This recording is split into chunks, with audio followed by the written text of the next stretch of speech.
So the first speaker today is Dr. Paul Keeley, who is a consultant in palliative medicine at Glasgow Royal Infirmary and is also doing research at the University of Glasgow. And he is going to speak to us on the rise and fall of the Liverpool Care Pathway, palliation, patients, public, press, and politicians. Thank you very much, Dr. Keeley.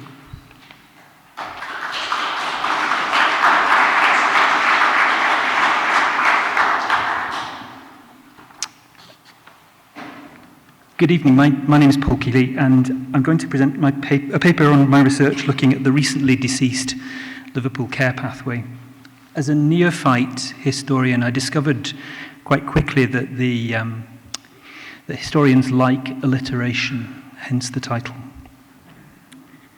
We can think of the history of medicine as relating to distant events in the past, but my aim in taking the LCP as a subject for examination using a historian's tools is to open a significant and relatively recent event to critical analysis, to evaluate the circumstances surrounding this event, and to examine the forces, medical, social, and political at play. My hope is also to collect near-contemporary oral history for future use and analysis. And like the journalism I examine, my analysis of events is simply a rough first draft of history. This paper is a historical study and analysis of the events surrounding the emergence of the Liverpool Care Pathway, an integrated care pathway for dying patients, developed in the late 1990s by Marie Curie Liverpool, which was adopted by many health trusts and boards across the United Kingdom. The LCP garnered criticism from health professionals and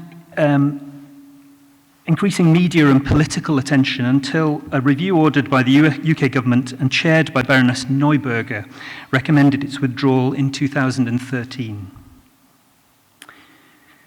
As part of this study, I've used a number of primary sources: the general medical literature and debates in ethical journals. Secondly, I examined the general print media and mainstream online and broadcast news services.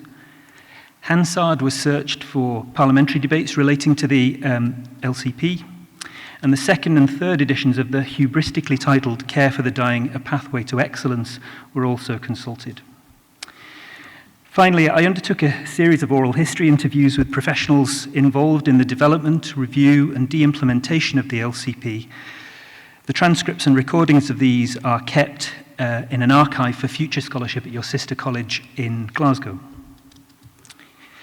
The conventional history of palliative care and the hospice movement is one largely centred on the work of Dame Cicely Saunders, sometime wartime nurse, Lady Almoner, and subsequently physician, whose work on opiates at St Joseph's Hospice for the Dying in Hackney led to her to establish the first generally acknowledged modern hospice at St Christopher's in Sydenham, South London, in 1967. A rapid expansion in hospices continued, with the establishment of training and education programs, and within 20 years, in 1987, recognition as an established medical specialty. From 1967, there was a progressive increase in both the size and diversity of palliative care and the growth of the number of hospices in the UK. There are currently 220 hospices in the UK. And in addition to that, a growth of community palliative care teams and hospital palliative care teams, and the development of academic and teaching units. The timing is significant. The year of the foundation of St Christopher's, 1967, was a year within a decade of seemingly endless and turbulent societal change. And palliative care has always been somewhat countercultural within medicine in its self-perception, particularly in addressing taboos regarding death and dying. There was a clear sense that hospices represented a countercultural movement, a demedicalisation of death. However, despite its countercultural view of itself, palliative care, at least in the UK, looked to integrate itself into the existing health systems with increasing funding from the NHS in the UK. As this integration within the framework of medicine through the 80s was going on, there were two developments that become germane to our story. The first, and I have to admit, having worked in this building for SIGN, to have been formerly an enthusiast for evidence-based medicine. The first was the vogue for evidence-based medicine, which was defined as the conscientious, explicit, and judicious use of current best evidence in making decisions about the care of individual patients. There was a further impetus to the evidence-based process by both private funders of healthcare in North America and state providers elsewhere. With a near exponential growth in expenditure on healthcare in developed countries, it became abundantly clear that the use of limited funds would have to be justified on the basis of proof of both effectiveness and cost-effectiveness. At about the same time, health providers were developing integrated care pathways, which have been defined as structured, multidisciplinary care plans which detail essential steps in the care of patients with a specific clinical problem. These were intended to put into practice clinical guidelines based on best evidence and allow this to be applied to particular clinical scenarios. Clinical pathways appeared as a result of the adaptation of documents used in industrial quality management to improve efficiency in the use of resources and to finish work in a set time. The Liverpool Care Pathway is an example of an integrated care pathway and was developed by the Marie Curie Hospice in Liverpool in conjunction with the Royal United Liverpool Hospitals in the late 1990s. The specialist palliative care team, this is Professor John Ellershaw, had identified ICPs as a potential means of improving the care of patients dying in acute hospitals. Their aim was to transfer the quality of care found in hospices to hospitals and other environments. The Liverpool Care Pathway did not develop in isolation, but was rather part of a culture streamlining disparate practice with a limited evidence base. At one stage through the 1990s, the major journal of the specialty, Palliative Medicine, published a series of papers highlighting the protocolized management of everything from breathlessness to angry patients as flow diagrams. Palliative care had bought into the protocol paradigm, and despite the fact that even evidence-based interventions were variably effective in changing clinicians' behaviour. Next, we should consider the wider political context. After nearly 20 years of marketisation of the NHS, a new Labour government was elected in 1997, just as the LCP was being developed.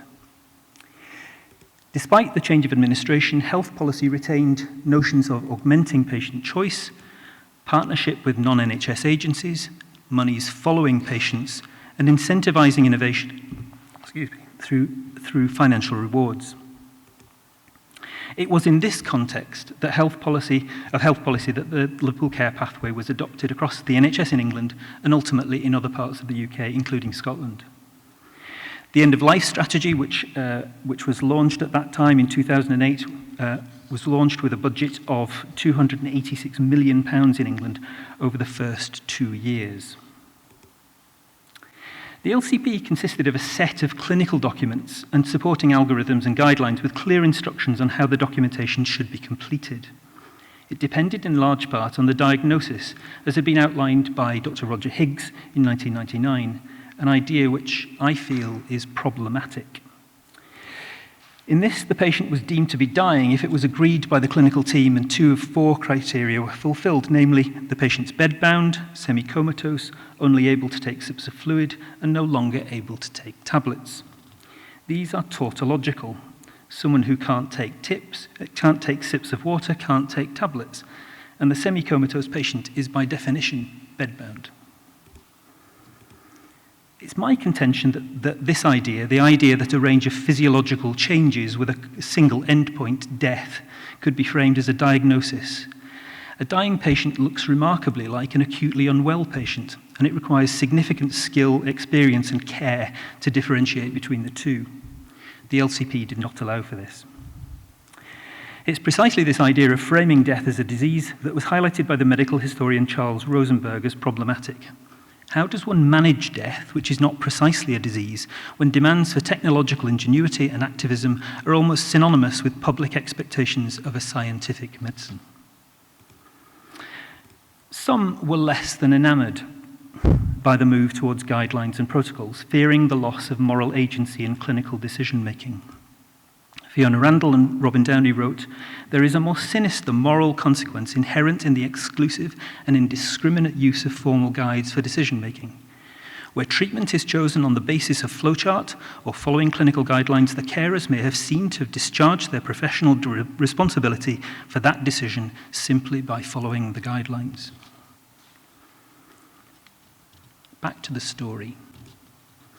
In 2012, a freelance journalist, Simon Caldwell, alerted the Daily Mail to the story, and the Daily Mail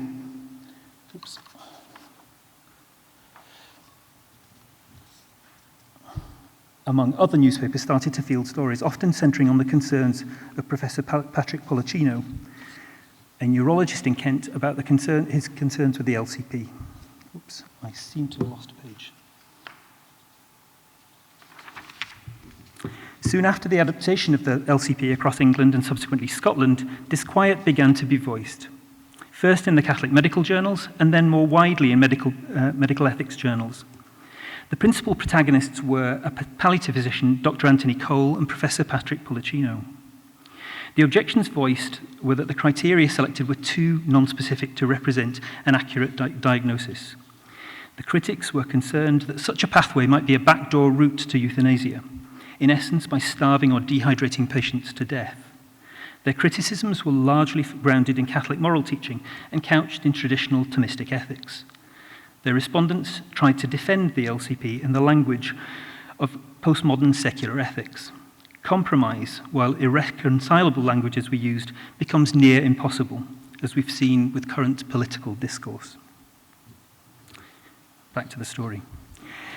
In spring 2012, the freelance journalist Simon Caldwell alerted the Daily Mail to the story, and the Daily Mail, amongst other newspapers, started to field stories, often centering on the concerns of Professor Patrick Pollicino, a neurologist in Kent, about his concerns about the LCP.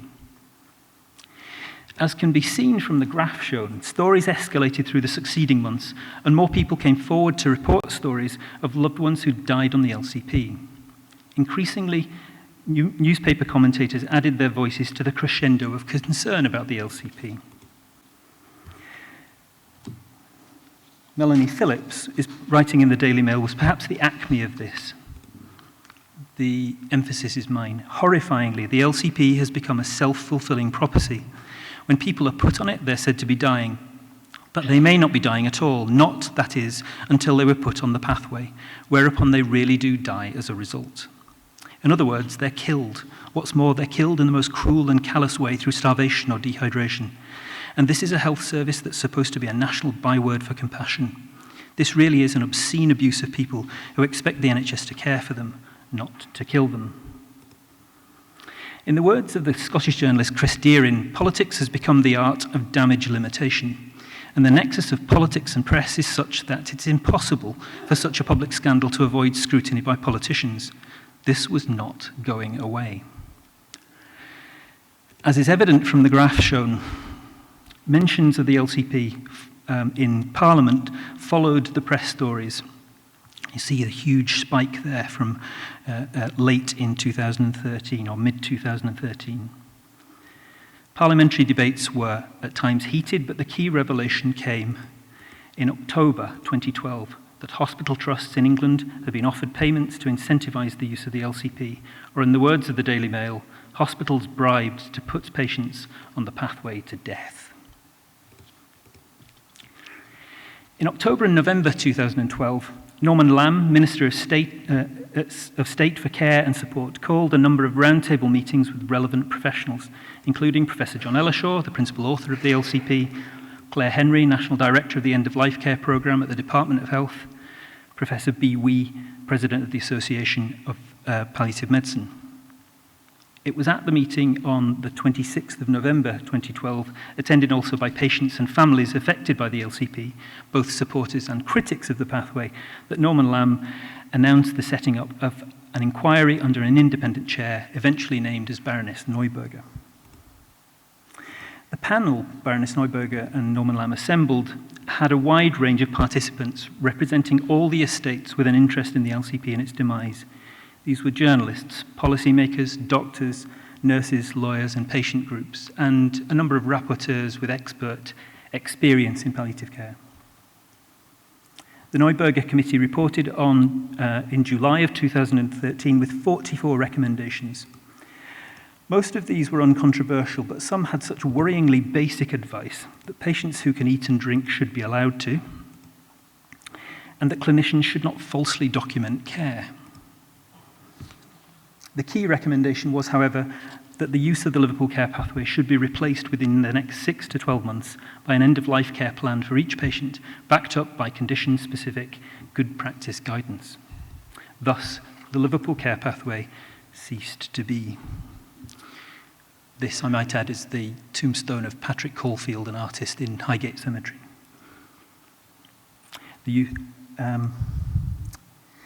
My research leads me to a number of conclusions. The framing of death as a disease with a diagnosis by professionals in palliative care caused a fundamental misunderstanding of the nature of dying by both professionals and the public, and led in part to the controversy of the LCP. The reduction of care to a bureaucratic process, while part of a general trend in healthcare, undermined the claims of palliative care to holism and opened up the specialty to accusations of euthanasia by stealth. The ethical defence of the Liverpool Care Pathway did not address the ethical framework its critics had adopted, and could never therefore offer a response satisfactory to its opponents, as defenders and opponents were essentially speaking different ethical languages. In such a situation, a resolution could not be achieved which pleased all the protagonists. The press coverage of the cases surrounding the LCP was skewed to highlight cases which were atypical and sensational.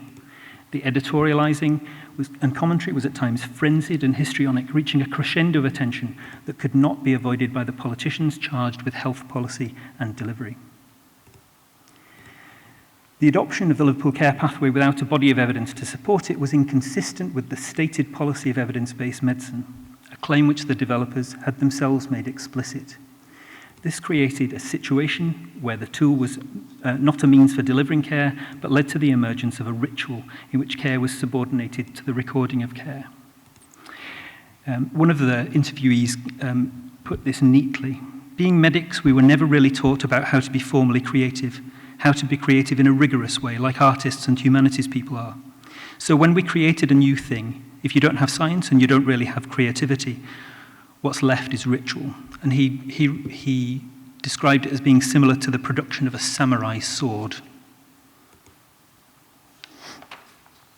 A claim to excellence on the part of the LCP did not take into account the problems translating care from one setting, hospices, to another, hospitals. The claim to excellence on the part of hospices is itself question-begging. Finally, the decision to support the LCP in the face of criticism was undermined by the preceding marketisation of health. A policy of support which seemed to reward death with funding was sufficiently repugnant to the general public that it resulted in the LCP becoming politically unsupportable. Thank you for listening, especially to me mixing up my pages. I'm grateful for any feedback or comments that you have, whether that's now directly to me or later over drinks, or if you're feeling anonymous by emailing me or contacting me on Twitter. Thank you.